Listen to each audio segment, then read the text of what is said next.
Le Japon a annoncé une nouvelle stratégie de politique étrangère comprenant son plus important renforcement militaire depuis la Seconde Guerre mondiale. Ils ont pris cette énorme décision de rejeter 6 décennies de pacifisme relatif, d'augmenter leur budget de défense de 2 fois. Sur le flanc ouest du Japon maintenant, le Japon voit des risques et des menaces. Et pour la première fois, l'exercice appelé Iron Fist a désigné la Chine comme l'ennemi hypothétique, bien que la menace soit réelle. La coopération militaire entre les deux pays en tête de l'ordre du jour. Bien sûr, en arrière-plan, les tensions avec la Chine ne sont jamais loin de l'esprit. Le Japon et les États-Unis se sont associés contre la Chine de la manière la plus agressive possible. L'Amérique et le Japon se tiennent fermement ensemble face à l'agressivité et aux actions coercitives du Chinois communiste. Le secrétaire à la défense des États-Unis, Pete Hegseth, a récemment annoncé la construction d'une nouvelle base de combat au Japon. Et lors de cette annonce, il a lâché la phrase la plus froide jamais dite. Ceux qui aspirent à la paix doivent se préparer à la guerre. Cette annonce est très sérieuse. Les États-Unis ont déjà plus de 120 bases militaires au Japon.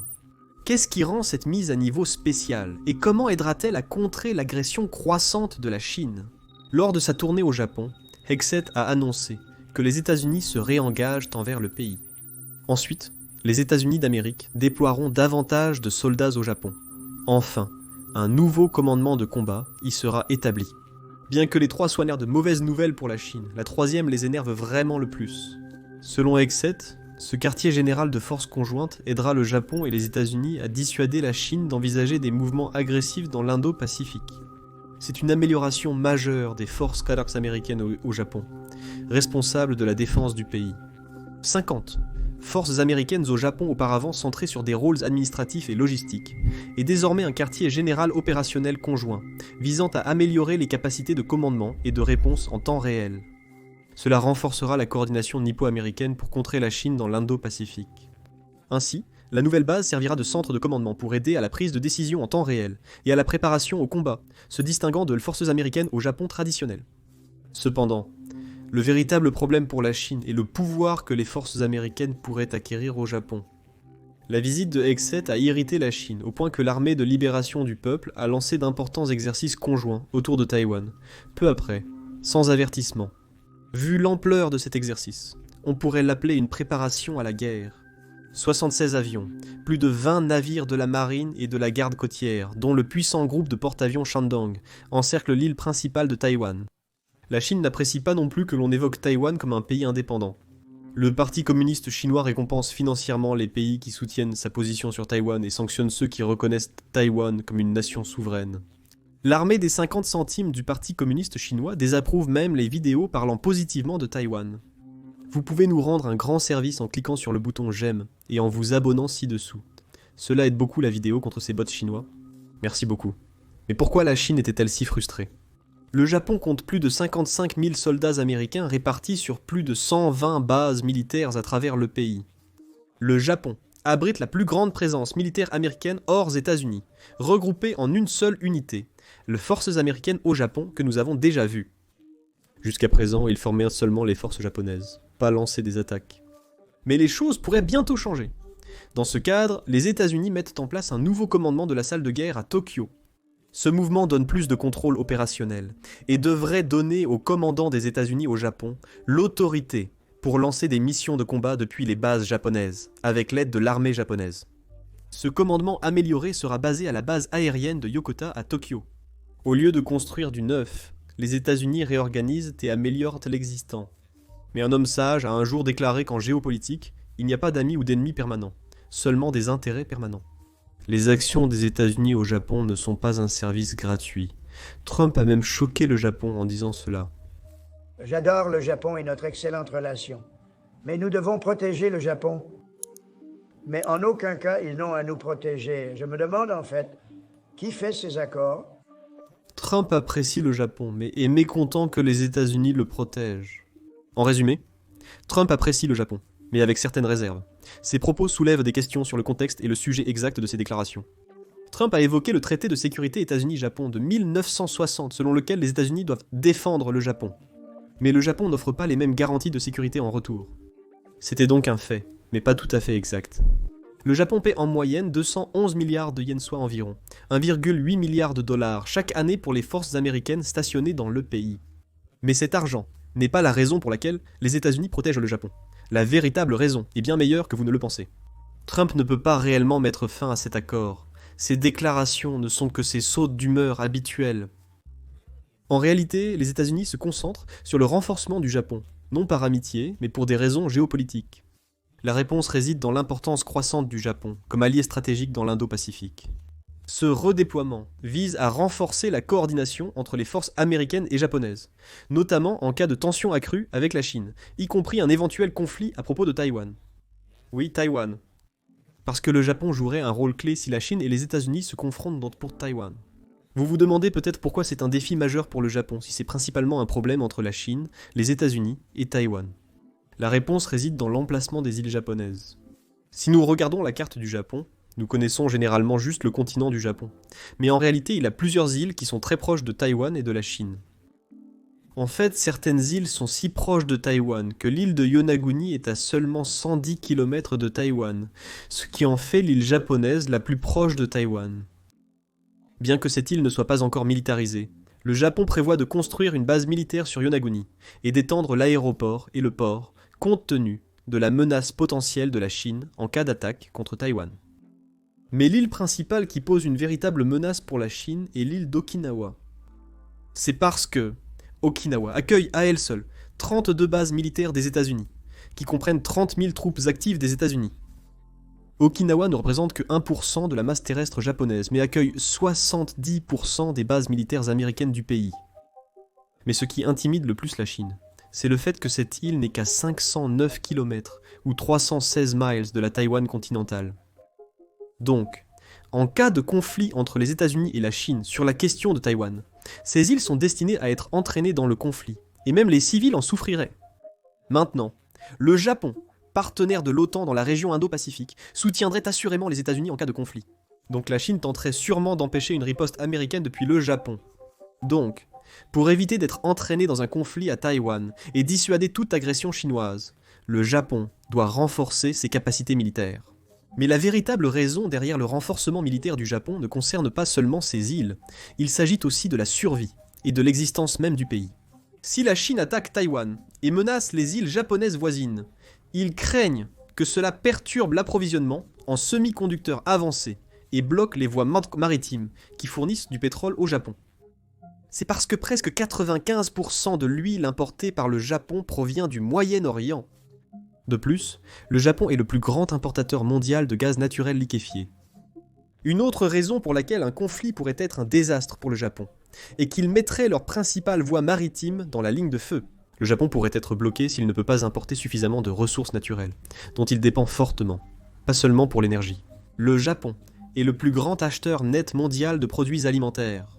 Donc en bref, les ambitions croissantes de la Chine en mer de Chine méridionale et même en mer de Chine orientale représentent une menace sérieuse pour le Japon. Mais le Japon est également une victime de l'appétit de la Chine pour s'emparer des territoires. L'un des principaux motifs de leur hostilité profonde est le conflit en cours concernant les îles contestées Senkaku. Ces îles appartiennent actuellement au Japon, mais la Chine les revendique comme son territoire et n'a pas l'intention d'y renoncer. Les navires chinois entrent toujours dans les eaux territoriales japonaises près des îles contestées, preuve du conflit en cours. En fait, selon un diffuseur japonais, NHK, la Chine a effectué 23 incursions, en 2023 seulement. La Chine démontre sa puissance de cette façon pour intimider quiconque ose s'opposer à elle. Mais l'image à long terme de cette réalité changera bientôt avec les États-Unis à l'avant-garde. La coopération entre les États-Unis et le Japon va au-delà des structures de commandement, avec un partenariat militaire renforcé par le développement conjoint d'armes.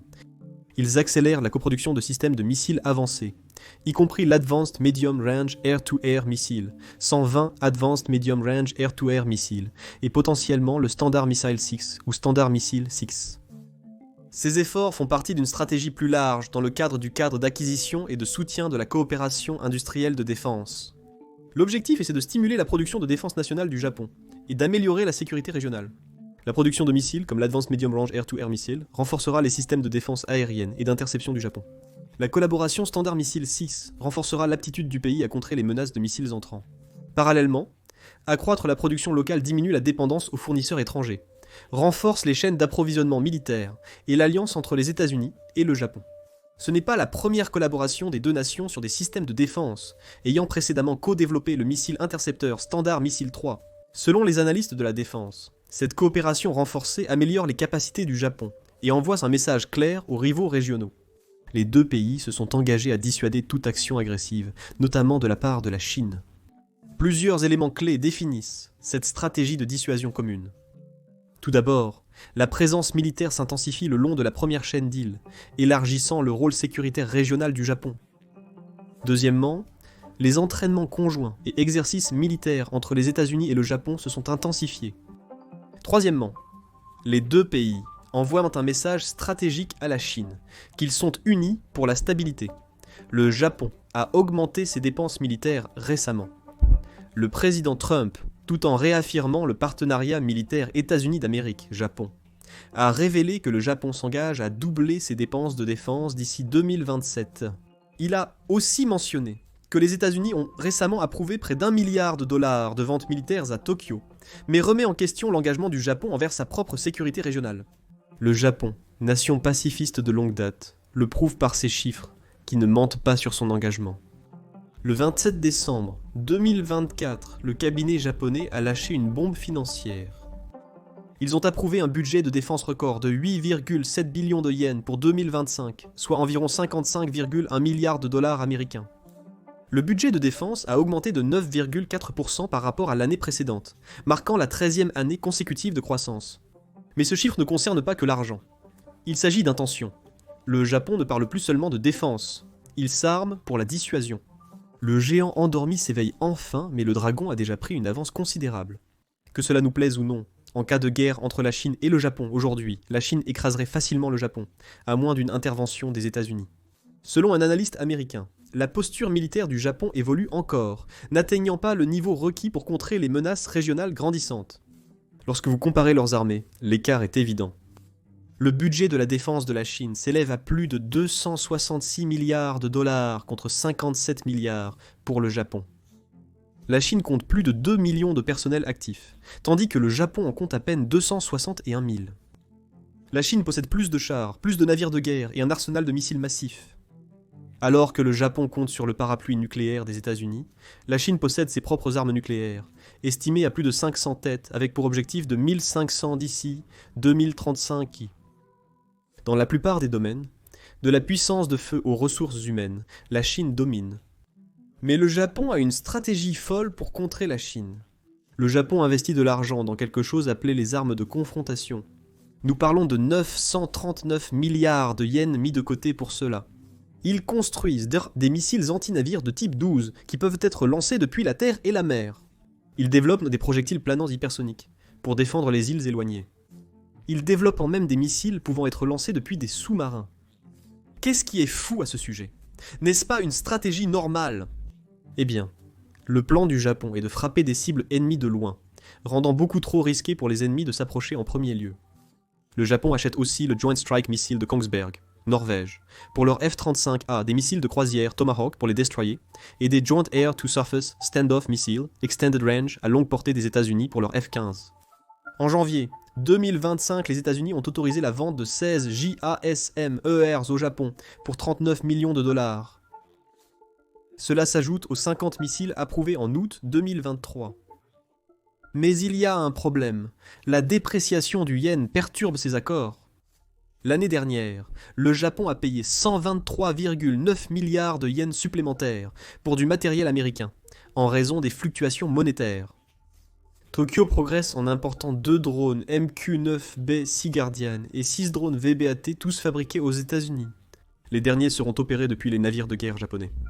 Cependant, le Japon renforce ses défenses antimissiles, notamment à Okinawa, où sont stationnés des milliers de troupes américaines. 533 milliards de yens ont été alloués pour renforcer ses systèmes de défense aérienne et antimissiles, ses radars, intercepteurs et unités de surveillance mobile.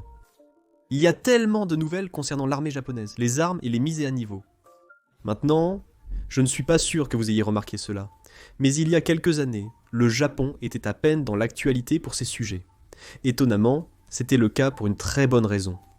Le Japon a longtemps maintenu une règle symbolique. moins de 1% du produit intérieur brut pour la défense.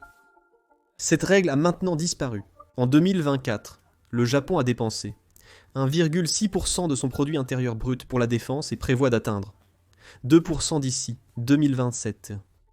C'est un changement majeur pour un pays qui, après la Seconde Guerre mondiale, a bâti son identité sur le pacifisme. Malgré l'audace apparente de cette transformation, elle suscite la controverse.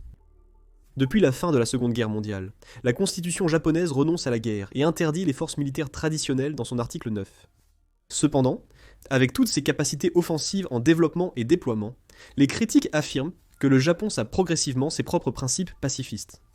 Alors que la plupart attribueraient cette transformation à la Chine, ce qu'il manque souvent, ce sont les deux menaces cachées que seul le Japon comprend vraiment. Le deuxième pays est la Russie. Le premier, bien que plus faible économiquement et militairement, demeure une grande menace pour le Japon. Le Japon a des différends amers en cours avec la Russie depuis des décennies. Après la fin de la Seconde Guerre mondiale, la Russie a capturé 4 îles de la chaîne des îles Kouril du Japon, et il s'agissait de Kunashiri, et Torofu, Shikotan et des îles Abomai. D'autre part, le Japon revendique ces îles comme ses territoires du Nord. Malgré plusieurs tentatives, les îles Kouril restent un territoire contesté car aucun traité de paix formel n'a été signé entre le Japon et la Russie depuis la Seconde Guerre mondiale. Ces deux pays ont discuté de ce problème pendant des décennies sans parvenir à un accord. Finalement, un certain succès a été atteint, grâce à des discussions entre les deux principaux dirigeants des deux pays.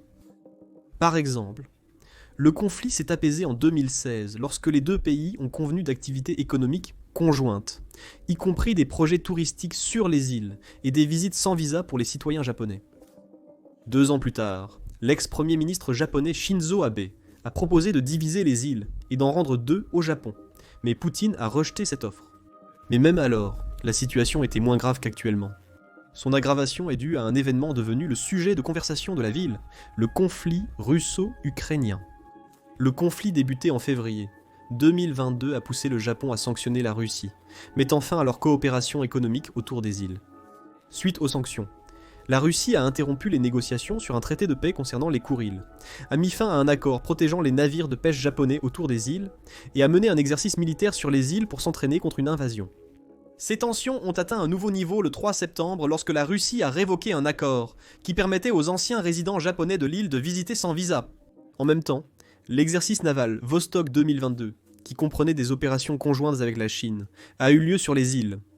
Ces îles sont encore plus menaçantes pour le Japon car la Russie les a militarisées. En fait, la Russie a augmenté sa présence militaire permanente sur ces îles depuis au moins 2015. La Russie a construit des pistes d'atterrissage et des casernes, déployé des systèmes de missiles solaires et environ 3500 soldats. En décembre 2021, la Russie a annoncé le déploiement de missiles bastions supplémentaires sur l'île Matwa, située au milieu de la chaîne des Kouril. Et cela a été extrêmement préoccupant pour le Japon, car cette île n'est qu'à 450 miles du Japon.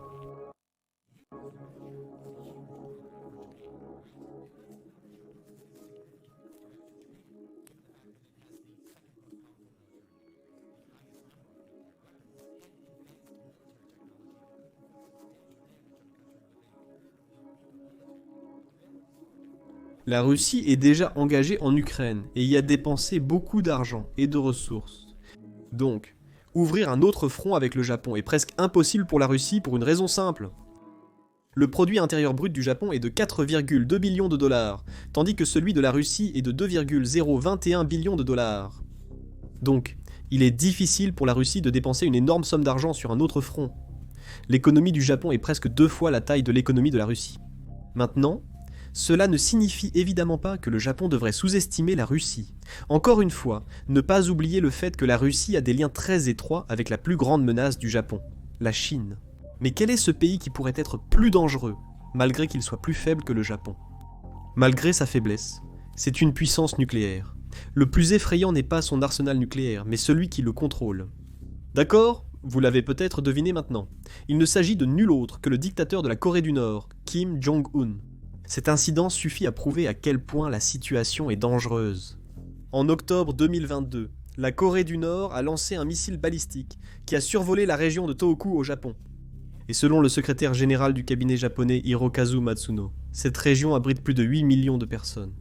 Donc, si un test de missile échouait, et tombait dans une zone peuplée, même sans ogive nucléaire, il pourrait causer d'énormes dégâts en raison de sa vitesse, de son poids, de son carburant et de la panique qu'il créerait. Le fait choquant est que la Corée du Nord a testé à plusieurs reprises des missiles balistiques intercontinentaux. De 2019 à 2023, la Corée du Nord a réalisé plus de 130 tests de missiles, et il est probable qu'elle poursuive sur cette voie. Le fait encore plus préoccupant est que la Corée du Nord possède 50 armes nucléaires en 2024. Le dictateur nord-coréen augmente non seulement le nombre d'armes, mais améliore aussi leur portée. Ce qui rend la Corée du Nord mortelle, ce sont ses relations améliorées avec la Russie et la Chine. Il y a quelques mois, Poutine a visité la Corée du Nord et ils ont signé un pacte stipulant qu'ils se fourniraient une assistance militaire immédiate en cas d'agression armée contre l'un d'eux. Et n'oublions pas le rôle crucial de l'aide chinoise pour la Corée du Nord, notamment dans leur programme nucléaire. Ce qui est choquant, ce sont certains modèles. En 2019, le Japon a signalé que Pyongyang avait testé 10 nouveaux projectiles, dont certains ressemblaient aux missiles Iskander avancés de la Russie.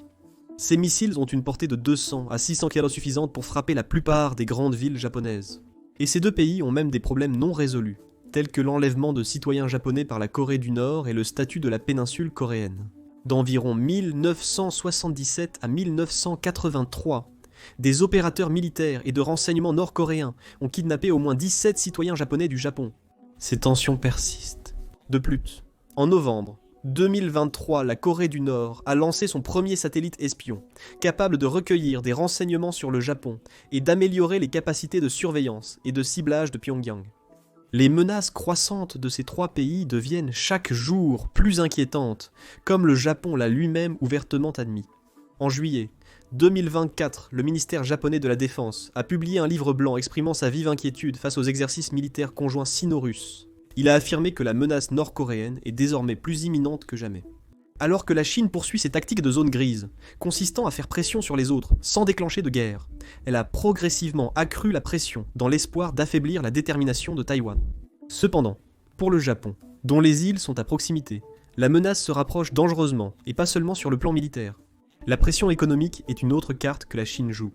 Avec des liens commerciaux étroits, toute tension entre les deux pays peut impacter les chaînes d'approvisionnement, de l'électronique à l'énergie. Entre-temps, la Russie réagit également. En novembre 2024, face aux informations sur un possible déploiement de missiles américains au Japon pour défendre Taïwan, la Russie a menacé de représailles. Le Kremlin perçoit la présence américaine au Japon comme une menace pour sa sécurité. Rappelons également les propos de la Corée du Nord en 2017.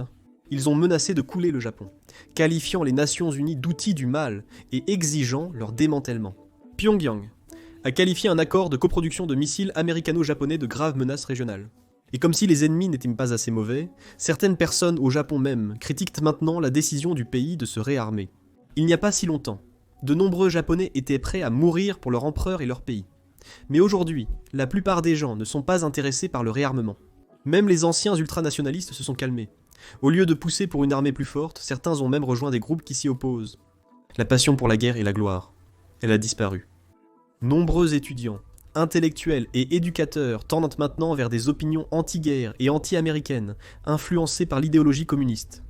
Après la Seconde Guerre mondiale, la constitution japonaise a interdit le réarmement, et la majorité des partis politiques ont évité de le soutenir publiquement, en raison d'une forte opposition. Dans les années 50, les États-Unis ont fait pression sur le parti libéral du Premier ministre Yoshida pour renforcer l'armée japonaise. Pour progresser, Yoshida a dû s'allier avec d'autres partis tels que les progressistes et une faction libérale dissidente menée par Hatoyama. Cependant, l'opposition des socialistes de gauche et des partis agraires, souvent sympathisants communistes, a rendu le réarmement politiquement difficile. Tout plan sérieux de réarmement nécessitait un processus d'amendement constitutionnel lent et complexe.